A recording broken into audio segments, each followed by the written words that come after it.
Hello guys, hapon na, manananghalian pa lang ako. Anong oras na? Ayan. Bili muna ako ng ulam sa labas.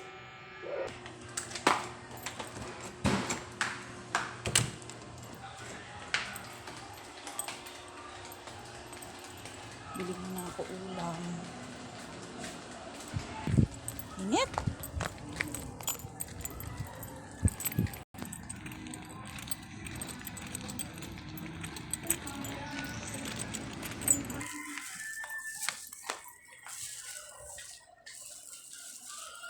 Bili na ako ng ulam.